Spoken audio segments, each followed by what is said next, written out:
Well, we're starting a new series. I'm finally getting back into the shop and we're going to focus on my study. We're going to outfit that thing with new walls, new cabinets. Everything's going to be great. Now, this first episode, we look at the walls, and the walls are going to incorporate some insulation, and they're going to incorporate electrical and LAN. We're going to do Ethernet. So I've got a load of 2x4s in the back, about 100. As it turns out, it's cheaper by the 100. That's the bulk deal. So let's get these out of the truck. Let's get into the shop. Let's get started. Nothing happens out here. I'll see you inside. I'm Roby Price, and welcome to my workshop.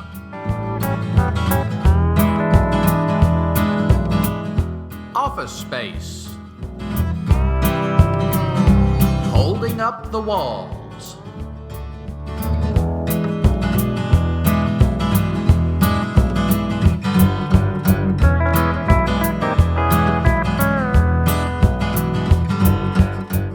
I've moved out my computer desk and my printer, scanner. All the things that make an office work are now out of the room. We have access to this wall, that wall, and most of the wall over there. Now, behind you are still the two big bookcases, and I call them junk cases because that's what's there. That's going to stay put until I can at least get the desk and computer equipment moved back in here. The first step in this process is going to be a ceiling beam. We're going to put that around the perimeter, and we're going to attach that 2x4 with some 3-inch framing nails. I've got my ceiling plate pressed up hard against the sheetrock with a couple of 2x4s. I have taken time to cut away holes for the drops. I did that at the workbench. I'm using a 1 1/4 inch paddle bit to drill those holes, and I'm doing it pretty close to the edge. One of the complaints about paddle bits is that you never get a good hole on the other side. There is a way to do that. The trick is drill just far enough through that the point comes through, and then turn the board over and drill it out from the other side. It's still not just real pretty, but you'll be surprised. For this type of work, it works just fine. We'll clean up the rest of it with a jigsaw.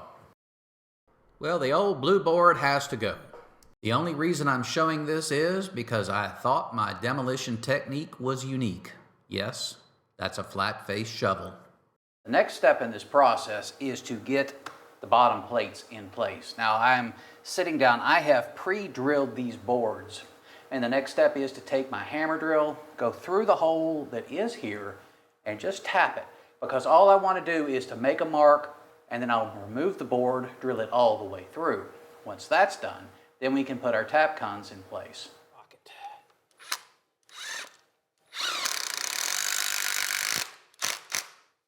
Well, my floor plates and my ceiling plates are in. We're ready to install walls.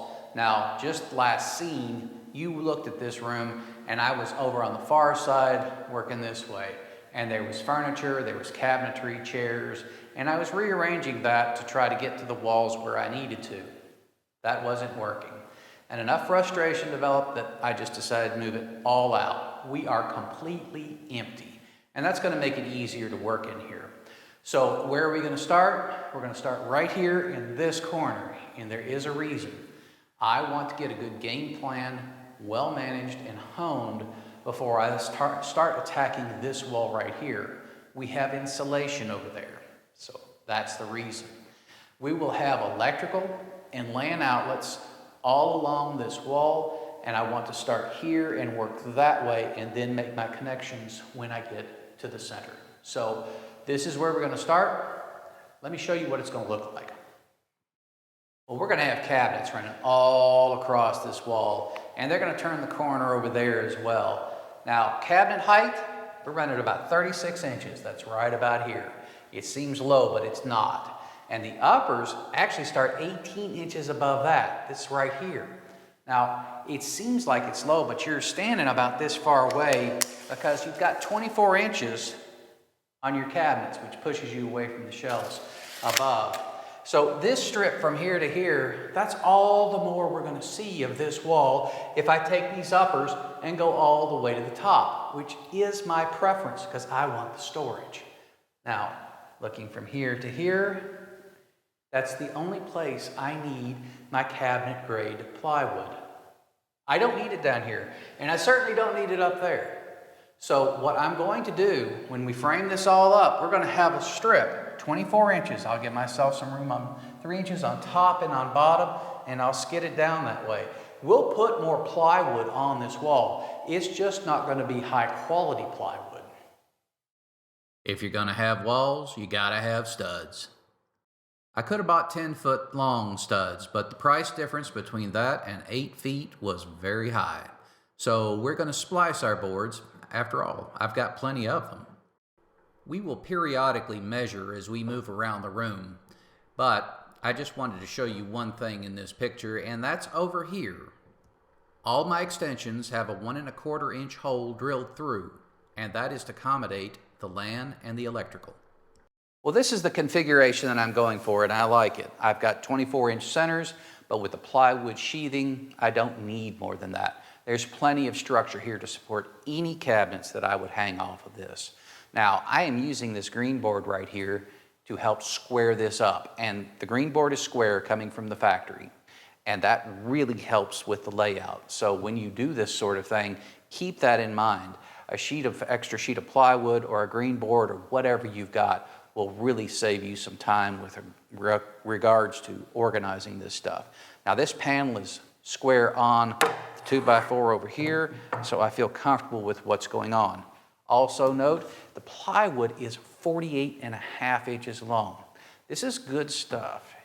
Everybody knows plywood gets damaged in shipping and in handling. This allows you 1/4 inch on each side to clean up the edge later. I didn't do that because I'm going to have moldings here, here, and over there to hide the screws. That's all part of it.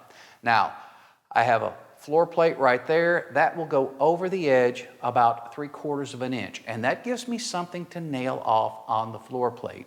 Same thing is going to be true on the ceiling plate. Now, those are going to be installed after I get this thing in place and locked in. Now, 3 screws here on each stud, that'll stiffen it up, but it won't make it so heavy I can't handle it. So let's get those screws in place and go ahead and install one of these. It's not that heavy, but it is a little awkward, and it's not as stiff as I had thought it would be. My measurements were actually pretty close, although we did get a little sticking right there. It gives you an idea of how ununiform the ceiling is. And when I mean ununiform, I'm usually talking a 1/16 of an inch. A little bit of persuasion is all that's needed to get it secure. A little more persuasion gets everything in the right place, and we'll fine-tune it from there. This plywood strip secures the studs to the top plate. It's installed with screws because it's temporary. We'll do the same on the bottom. Well, I've been pretty busy, and I've gotten enough done right now that I think I can explain to you what my overall plan is. So let's step over here. Let me show you one of the areas where I've got upper and lower cabinets. Now, where we have a panel right here and nothing below or above, the natural assumption, you would be correct, is we have cabinets down here and cabinets up here. And everywhere I have this type of configuration, I have a plug about every 2 feet. And I like to have an area where I have Ethernet. All this is to support that office equipment. Let's take a closer look at those panels. They're all cut out with a track saw, and that's all the more accuracy I need for these. The holes for the electrical outlets are a little different. I like to use a very specific type of a box that mounts from the front, and that requires a very specific hole. That's best done with Shaper Origin. It seems like a lot of work, but in all honesty, it saves a lot of time. It is actually quicker than the jigsaw. Where I have full panels, that usually means there's an obstruction, like a planned sitting area, or my desk, or in this case, a door. In those areas, I have my plugs where they would be typically, which is about 12 inches off the ground. Now, one of the things that you're going to notice as this project wraps up is I've got a lot of plugs on the ground that are 18 inches instead of their typical 12. And that's because line lengths of the drops were previously defined by the other owner. Not all of these plugs are going to be in the right place. At the end of the day, it's still a shop, and I don't think I'm going to lose a lot of sleep over that. Well, there's a lot of work that goes into getting everything wired correctly, and none of that it does you any good if it's not wired correctly. Keep track of your wires and make sure that your boxes aren't overloaded. Your splices need to be just right, and you need to test them. And I've got a little plug tester here that I like to use. Now, I have tested every plug, so this is no surprise to me. My hot, my neutral, and my ground are in exactly the right places. Now, it's not just your electrical that you need to be testing. You need to test these Ethernets too. If you don't have these right, your computers aren't going to work. So I have a remote Ethernet testing device where one side will go here, the other side will tie into the other side of the patch cable, and that will tell me that those are correct as well. Well, you see a cluster of Ethernet cables up here. This is because I have the 4 Ethernet ports below me down here, and this one right here with the tape on it. That cable goes over to a central switch. That's what connects my antenna up and the other side of the room. So we're kind of daisy chaining here. Now I've got a switch, it's right here, and a good gigabit switch is going to require some power, and that's okay. I have a plug right here. This is part of the logic of having plugs up here. You can put any number of small devices and lights on top of your upper cabinets. Things like switches, fire alarms, all sorts of things. It's very convenient to have this up here. Well, on the outside walls, we want some insulation. That just makes it more comfortable in here during the hot summers and cold winters. Now, this material right here is different from what we used in the main shop, primarily because we didn't have it at the time. We found somebody who's decommissioning a refrigerated warehouse. This is 3-inch thick, closed foam insulation with an insulation vapor barrier on each side. And it is some really good stuff. We picked it up for $10 a sheet and bought plenty of it. Now, it's not real pretty everywhere, and it is used, but the foam still works just as good. Cutting this stuff is a real trick, and if you don't have the right blade, you will get nothing but dust, and that's a health hazard. Let me show you how we do this. Now, I've searched the internet everywhere, and they tell me the only real way to cut this is with a jigsaw and a blade that looks like this. Now, I'll get a close-up of this here in a minute, and this blade is, it looks lethal. It is actually a low serrated blade. It has a razor-sharp edge on it, and it actually slices through this. I've heard of people using turkey cutters, like a turkey cutting knife, but this actually works real well. But in order to use this, you have to understand a little bit more about how a jigsaw works.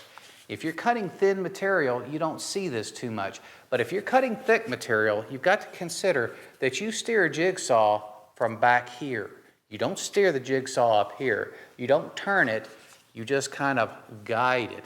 And if you push on the front, back or forth this way, you will put pressure on the blade. And this blade is thin, I mean thin. And what I have seen happen is the blade will actually start to bend and it will turn. You cannot use a guide here because as soon as you use the guide, if you don't have the back lined up perfectly, the blade starts to push the front of the jigsaw and your blade will bend. So that's the reason for using the guide to make the mark, but you use you to guide it straight. Now you don't have to be perfect with this, and I have noticed even on a good cut, there's a lot of wander. This is a lot of blade to keep straight. So basically what I tried to do is I put a little pressure down with my thumb and I guide from the back, and I try not to touch anything up here except the trigger. I wanted to illustrate this, and this isn't the best example. My hand is actually a little farther up than I usually have it. Most of the times I turn the auto switch on and just let the machine work itself back. I will actually hold the cord on some cases. A little bit of pressure up front keeps everything stable. Just take it slow and easy. Now you might ask yourself, why am I saying all this? Well, I've already bent one blade pretty badly, but that's the kind of cut you can get right there. Well, I've gotten to the window, and that's about as far as I've gotten so far. But it's good progress. It's allowed me to define the methodology for how these walls are going to go in. Now in this particular area, I don't have cabinets. That's not what I want. I want a chair here and a chair here, coffee table in front, and a rug. I want a seating area in this office, and I think that's perfectly all right considering the size of this room. We have an awful lot of cabinetry over there, and we're going to pick up the cabinetry at this window and take it back over to that corner over here. Installing the studs is a relatively simple process, but it all begins with getting a baseline measure. We're going to measure from the long side of the splice, not the one at the top, so we need the 2x4 up there to help give us a measure. Once we have the baseline, we'll go ahead and mark at the 24-inch center line. We'll use a little persuasion to get the stud to line up where it's supposed to be. We'll secure the top of the stud with one of those pieces of scrap and a couple of 2.5-inch screws.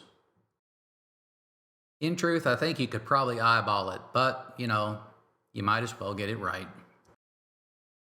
Now on the bottom, I have been using nails, so I'll put one framing nail in the front and two in the back. These are 2.5-inch framing nails. Where I have one panel meeting another, I usually lay up the stud right next to it and then just nail the studs together and then secure the bottom. Got a lot of light pouring in here. This may be a little difficult to see, but this is the stud assembly that I was working on. It's typical of any kind of construction you'd see on the job site. Where you've got a place where you need a support, you just go ahead and drop your stud off a little early, and that gives you a good solid place to put it. We've got another one on the other side. That'll help with framing out this window. We'll do the same thing on the window that's over there. When your prep work is done right, your execution is very simple. Well, my insulated panels are going in pretty well. I have no complaints. But there are some that are a little easier than others. This one, for instance, it just goes in. I've got one over there with some plywood on top of it. That actually has an electrical line running through it, and it runs through the back side of the panel. Now, when I put that one in, I ran the line, I put a groove in the panel, installed the line, taped it down, then installed the panel, and after that, I put the box in and made the termination on top. That made it easy. This drop was in place previously. So we had to run through some hoops to do this because that's a 12 line up there. And it doesn't really conform to how you want it to, especially when you're trying to fit it in and get the panel to go in as well. So what we're going to do, this one's next, and I'll show you how we did this one over here. Well, the first thing we're going to do is figure out where to cut the hole. Once we've found center, we're going to go ahead and mark where we want to cut out the hole. Give yourself a little extra room because when you cut the plywood panel, if you're off any, you don't want to have to come back and recut that hole in the foam. I will initiate the cut just by punching the blade through the panel. When the blade is fully up, it doesn't go completely through. That's why the jigsaw jumped a little bit. It was trying to punch through the other side. Take this slow and easy and don't try to push on the blade back and forth and you should be okay. 4 cuts and you'll be complete. If your cut was good, you should know pretty quickly if you got it right. I'll use my track saw as a guide and make 2 lines for either side of my electrical drop. The razor has cut through the vapor barrier and now it's just a matter of pulling it off. Sometimes it cooperates, other times not so much.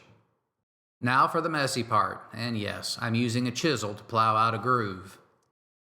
We'll clean up the bits and pieces with a shop vac. Well, this is the secret sauce to the whole thing. I have some 18 gauge wire here. It's steel, and this is stuff that I use just to kind of tie things off temporarily. Each section is about 1 foot in length, and I'll bend it into a U shape and then punch one side all the way through. I'll do this in about 4 different sections as we move up toward the top of the panel. I'll take my panel now and put it into position, but before I get it inside the cavity, I have to get the box through. And now the fun begins. I position the wire into the groove that I cut earlier and then punch the other side of the wire through, keeping it in the groove. I repeat this process as we move up the panel and push the panel into the cavity. Now, I've been moving around quite a bit, and most of it is in front of the camera, so there's some footage lost. But when this panel started going up like this, I kept pulling these wires to make sure that my drop fell in the groove. And this works pretty well. It's an incremental process. Now, when you finish up, you pull your wires tight, and then you take them, and we'll clip off the ends before we put the plywood on. Well, I'm going to use the scrap pieces to fill in the top where needed. And as we do that, we're going to start taping off these areas here. This is going to give us the final bit of vapor barrier to keep everything real tight. Well, I've moved back in the study, and it makes sense to, because this isn't going to be the area of focus for our next episodes. We've already completed the first step, which takes place in here. We have our panels on the wall, and underneath the panels, we have insulation. This room is going to be a lot tighter than it was before. Underneath the insulation was all the electrical, and all the plugs check out, and the Ethernet works in all outlets. Pretty happy with the way things have gone. Now, when you look at my panels, you'll see that it's not seamless, and you'll see some screw holes and things of that nature. Not to worry.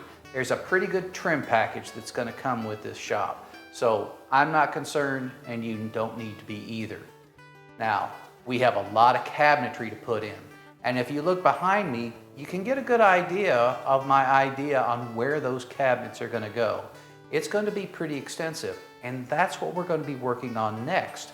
All the carcasses have to be built for our cabinets.